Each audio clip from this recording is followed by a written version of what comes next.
একদম তুই আমার নাম ধরে রাখবি না।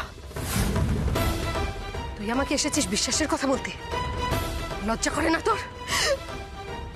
ওনার কোনো দোষ নেই লক্ষ্মীদি, সব দোষ আমার।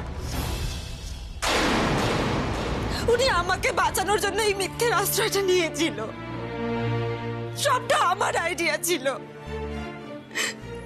আমার বিয়ের দিন যখন তোমরা আমার বাড়িতে এসেছিলে, তখন দুলাল বাবু আমার ঘরে এসেছিল, আর তারপর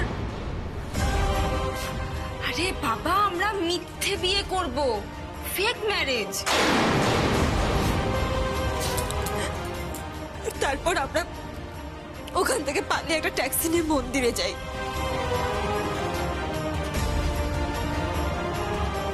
মন্দিরে তো তোমরা বিয়ে করছিলে, মালা পয়লা সিঁদুর পয়লা তো বাড়িতে আইলে। সব ঠিকঠাক আমি, কিন্তু আমরা মন্দিরে বিয়েটা করিনি।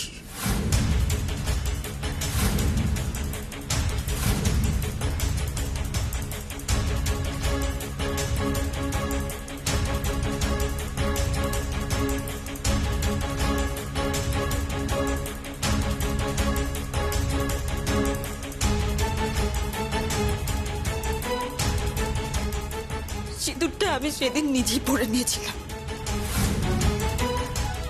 তারপর আমরা একটা মন্দিরের সামনে গিয়ে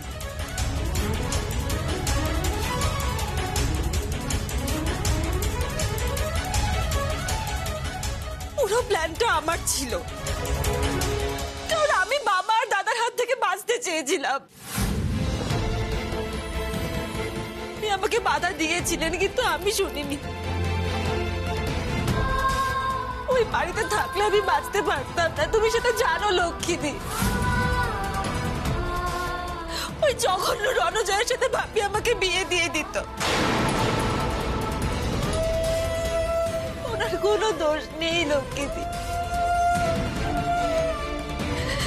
দোষ তো আমার ভাগ্যে। আমি ওই বাড়িতে জন্মেছি, আমি ওই বাড়িতে বড় হয়েছি। সি সি সি সি, এটা কি কোনো কথা হইলো? এই জন্য তোমার আমি বলেছিলাম বড় বৌমা ওই বড় লোকের মাইয়াটাকে মাথায় তুলো না। দিল তো, বংশের মুখে একবারে কালি লেপে দিল তো। হয়েছে তো, এখন হয়েছে তোমার।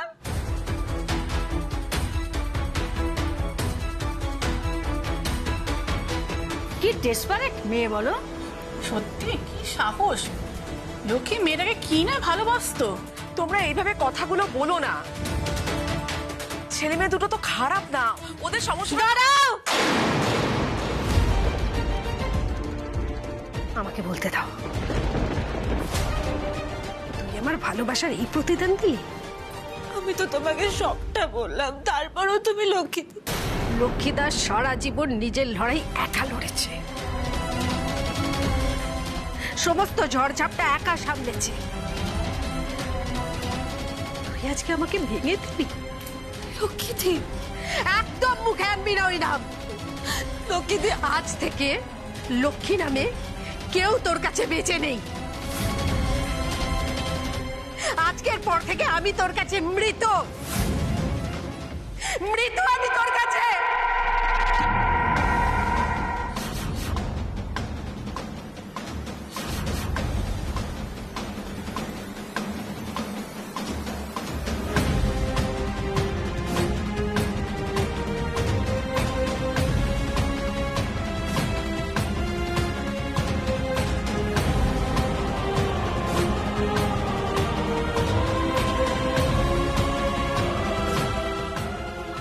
লক্ষ্মী, লক্ষ্মী শোনো। এই লক্ষ্মী, ও মা,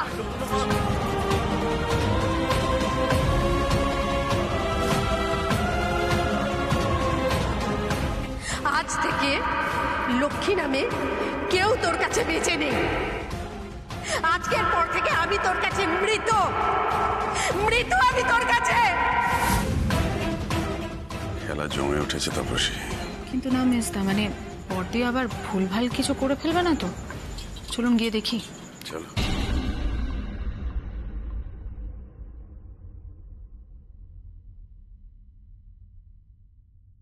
চিনি, কেন ভেঙে পড়ছিস? চল মা, বাড়ি যাবি চল। দেখ মা, এইটুকু তো বুঝতেই পারছি যে এই বাড়িতে তোর কোনো অধিকার নেই। একটা দুঃস্বপ্ন, ধর তোর জীবন একটা দুঃস্বপ্ন দেখলি, সেটা ভেবে পুরোটাই ভুলে যা। লক্ষ্মী দাস তোকে আর চায় না, চল। একদম না। আমার মাথার উপর থেকে ছাদ কেড়ে নিয়ে এখন তুমি আমার মাথায় হাত বোলাতে এসেছো। তো খারাপ তুমি বাপি। আজ থেকে তোমার সাথে আমার কোনো সম্পর্ক নেই। আবার তুমি আমার কাছ থেকে আমার মাকে কেড়ে নিলে বাপি। একটাই মানুষ ছিল যে আমাকে নিঃস্বার্থভাবে ভালোবাসতো, তুমি তাকেও কেড়ে নিলে বাপি। কি ভাবলে এইভাবে তুমি আমাকে বাড়িতে ফিরিয়ে নিয়ে যাবে? পারবে না। আমি রাস্তায় বসে থাকবো, তবু তোমার বাড়িতে আমি কোনোদিনও ফিরে যাব না বাপি। আজ থেকে তোমার সাথে আমার কোনো সম্পর্ক নেই। কেমন ছিলি? আমি তোমার মেয়ে নই আর তুমি আমার কেউ নও। এক্ষুনি এখান থেকে চলে যাও বাপি, জাস্ট বেরিয়ে যাও। আচ্ছা ঠিক আছে, আজ আমি আর যাব। এমনিতেই আজকের পর তোমার কাছে আর কোনো অল্টারনেট থাকবে না, তোকে বাড়ি ফিরতে হবে। চলে যাও বাপি, আর কোনোদিনও আমার সামনে আসবে না তুমি। জাস্ট বেরিয়ে যাও। আচ্ছা ঠিক আছে, আজ তাহলে আসি।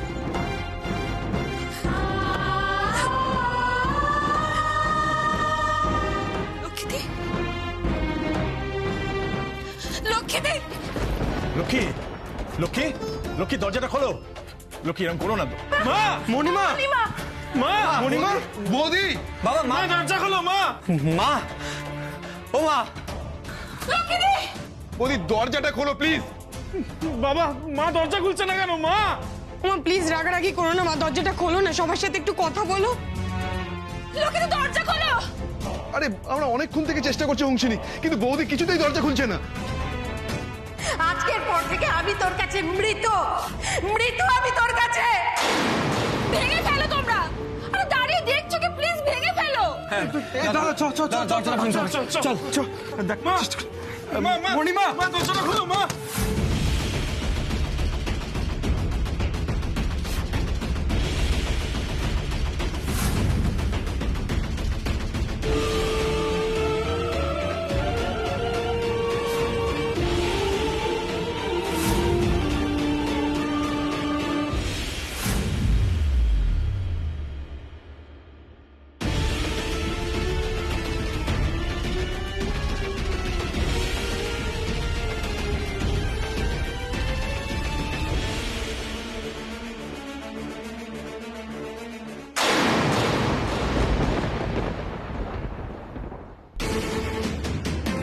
মা,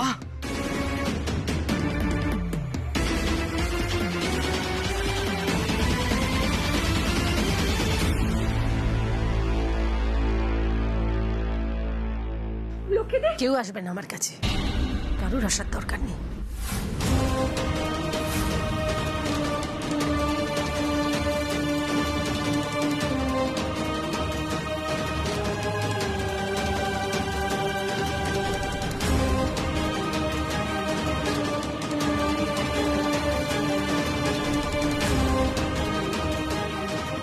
শোনো লক্ষ্মী, এরকম করো না। আজকে সংসারে যা ঘটে গেল, তারপরে লক্ষ্মী তোমাকেই তো শক্ত হাতে সব হালটা ধরতে হবে। আমি জানি তুমি সারা জীবন লড়াই করছো, তোমার যে ক্লান্ত লাগে এও আমি বুঝতে পারি, কিন্তু কি করবে বলো, হাল ছেড়ে দিলে তো হবে না লক্ষ্মী।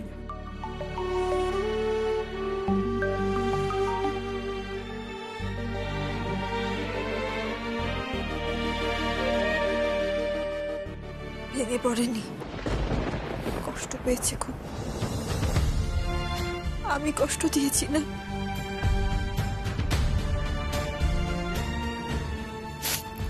আমাকে তুমি শাস্তি দাও না লক্ষ্মীদি। ও লক্ষ্মীদি, তুমি প্লিজ আমাকে একটু শাস্তি দাও। এভাবে বসে থেকো না প্লিজ। একবার আমার দিকে তাকাও না, একবার তাকাও, একবার আমার দিকে তাকিয়ে বলে এই হাস, ও লক্ষ্মীতে এভাবে আমাকে বর করে দিও না। তুমি তো জানো বলো, তুমি ছাড়া আমার আর কেউ নেই। ও লক্ষ্মীতে একবার বলো, তুমি তুমি যা বলবে আমি সব মেনে নেবো। তুমি যা শাস্তি দেবে আমি মাথা পেতে নেবো। তুমি আমাকে শাস্তি দাও, প্লিজ আমাকে শাস্তি দাও।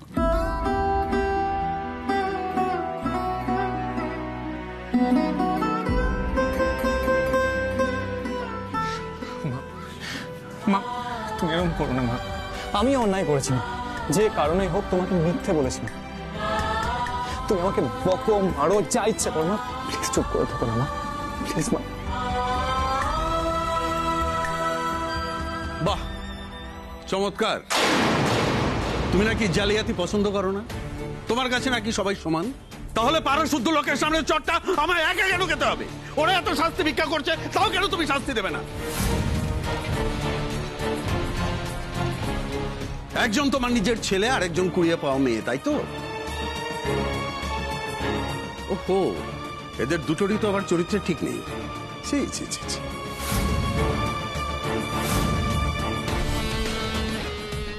বাবা মেজদা, আজ কিন্তু সত্যিই মনে হচ্ছে মাঘের শীত বাঘের গায়ে লেগেছে। নইলে এই কথাটা অন্য সময় যদি আপনি বলতেন তাহলে একেবারে বাঘের মতো হালুম করে আপনার উপর ঝাঁপিয়ে পড়তো। আর আজকে দেখুন। আচ্ছা, তোমরা কোনোদিন বদলাবে না? না, অন্যের ওপর দোষ চাপিয়ে নিজেদের দোষ লঘু করার চেষ্টা চালিয়ে যাচ্ছ এখনো।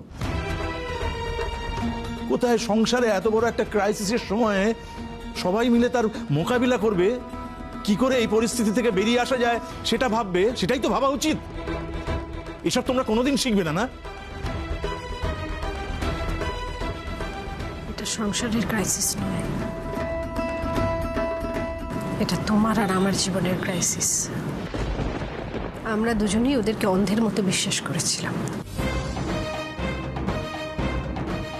আমরা গাধা, আর সেইটার সুযোগ নিয়ে ওরা আমাদের দিনের পর দিন ঠকিয়েছে। তোমার ছেলে আর হোমসিনী আমাদেরকে ইউজ করেছে। বিশ্বাস করো, আমি তোমাদের ঠকাতে চাইনি। ইনফ্যাক্ট এই বাড়ির কাউকে ঠকাতে চাইনি আমরা। ইভেন আজকে অনুষ্ঠান শুরু হওয়ার আগে আমি দুলাল বাবুকে বলছিলাম যে আমরা এই আজকে অনুষ্ঠান শেষ হয়ে যাওয়ার পরে তোমাকে সব জানিয়ে দেবো, তারপর তুমি যা শাস্তি দেবে সব মাথা পেতে নেবো আমরা। কিন্তু আমরা বলে দেওয়ার আগে কেউ তোমাকে আগে জানিয়ে দিবে, সেটা চাইনি। বিশ্বাস করো, একবার বিশ্বাস করো লক্ষ্মীদি। হ্যাঁ মা, বিশ্বাস করো। ওদেরকে বলো আমার সামনে থেকে চলে যেতে। ওদের মুখ থেকে আমি আর একটা কথাও শুনতে চাই না। ওরা যে অন্যায়টা করেছে সেটা ক্ষমার অযোগ্য।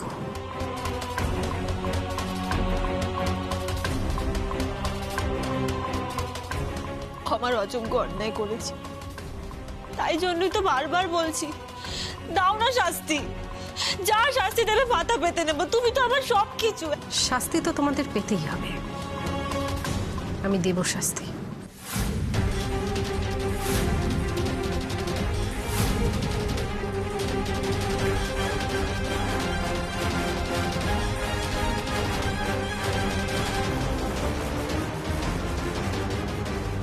তুমি দুলালকে বলো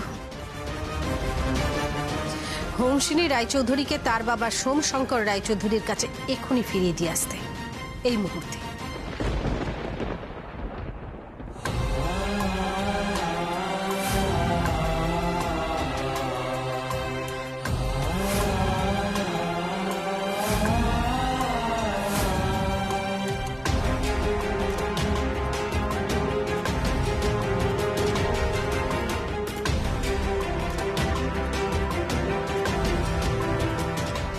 এটা বলতে পারো না লক্ষ্মীদি, আমি ওই লোকটার বাড়িতে কখনো ফিরতে চাই না লক্ষ্মীদি। তুমি তুমি এটা ছাড়া তুমি যা বলো আমি সব শুনবো, প্লিজ লক্ষ্মীদি, আমি এটা করব না। এটাই আমার শাস্তি, আর এটাই আমার শেষ কথা।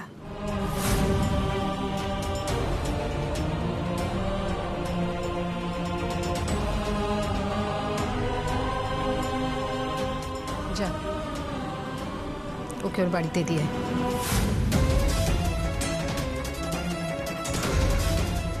বুঝতে পেরেছি মা। আমি নিজে যখন ওনাকে ওনার বাড়ি থেকে ওনার বাবার কাছ থেকে বের করে এনেছিলাম, আমি নিজেই ওনাকে ওনার বাড়িতে ফিরিয়ে দিয়ে আসবো। আর এর চেয়ে বড় শাস্তি আমার জন্য কিছু হয় না।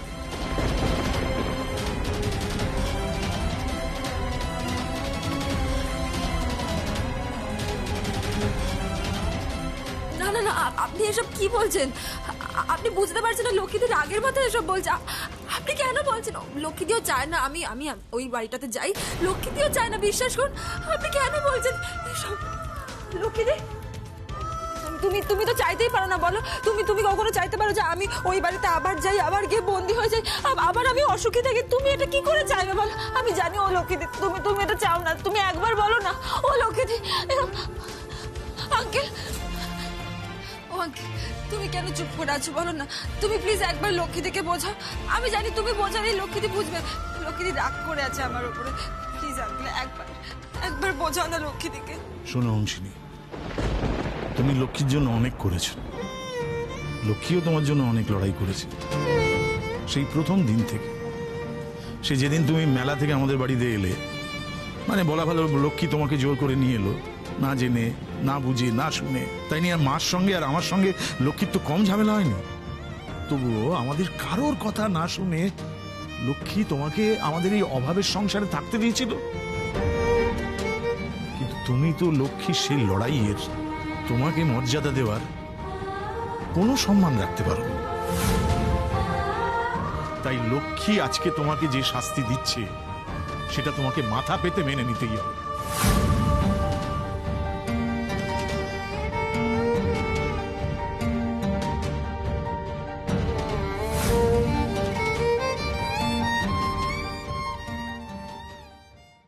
তুমি তো আজ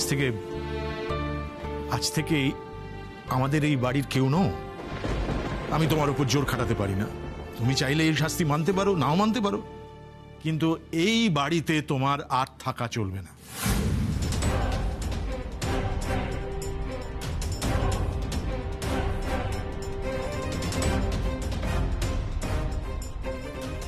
বাবা, তোমরা অংশিনীকে ভুল বুঝছো। ও আর 5টা মেয়ের মতো নয়।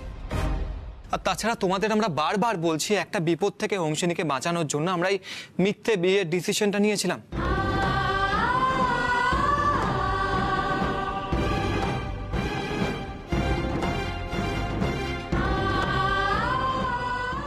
আমি বলেছিলাম আপনাকে,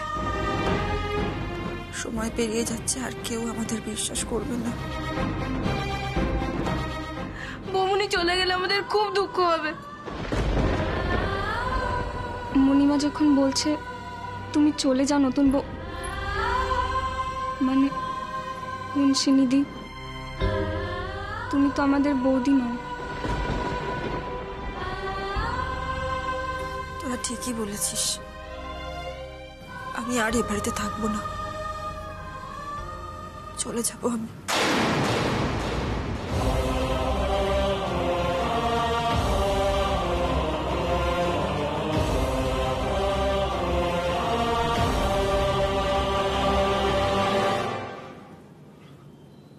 অংশিনী, আমরা দুজনেই সমান দোষী। তাই এই বাড়িতে আমারও থাকার কোনো অধিকার নেই। আমি ওই বাড়ি ছেড়ে চলে যাব। না, আপনি তো আমার মিথ্যাটাকে প্রশ্রয় দেওয়া ছাড়া আর কোনো অন্যায় করেননি। আপনি কেন এত বড় শাস্তি পাবেন? শাস্তি শুধু আমার প্রাপ্য। মা ছোটবেলায় বলতো, অন্যায় যে করে আর অন্যায় যে সহে দুজনেই সমান দোষী। তাই আমিও সমান দোষী অংশিনী, আর শাস্তি আমারও প্রাপ্য।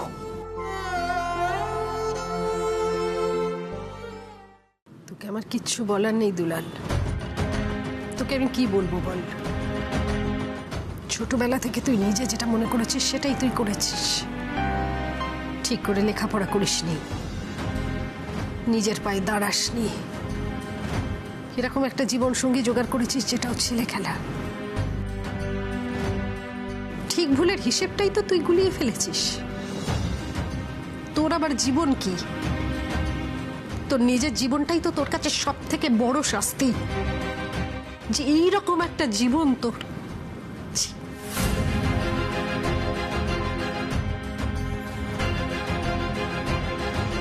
বৌদি, বৌদি তুমি একটু শান্ত হও, এভাবে বলো না ওকে। ও তো ওর মতো করে চেষ্টা করছে এস্টাবলিশড হওয়ার। কি চেষ্টার কথা বলছিস? এটা একটা চেষ্টা। ওর জীবনটা নিয়ে ও নিজেই খেলছে। মিথ্যে বিয়ের অভিনয় করতে করতে ও ভুলে গেছে যে জীবনটা কোনো অভিনয় নয়।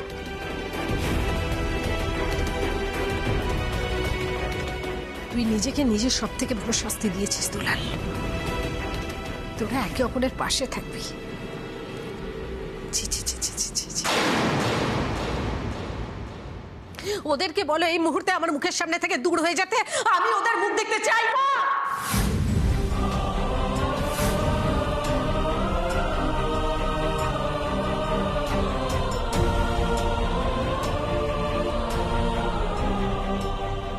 দুলাল, অংশিনী, তোরা এখন এখান থেকে চল। মায়ের মাথাটা গরম আছে, এখানে থাকাটা ঠিক হবে না। চল এসো অংশিনী, চল।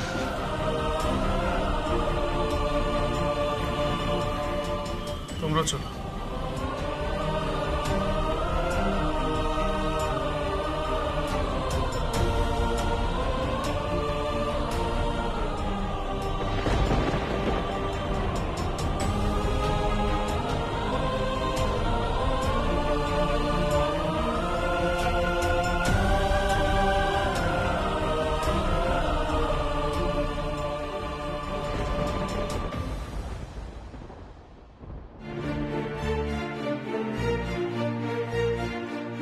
লক্ষ্মী, আমরা ঠিক সিদ্ধান্ত নিলাম তো? আমার সিদ্ধান্ত ঠিক না ভুল সেটা নিয়ে আমি আর একটা কথাও বলবো না। বলবে সময়। সময়ের থেকে বড় বিচারক কেউ হয় না।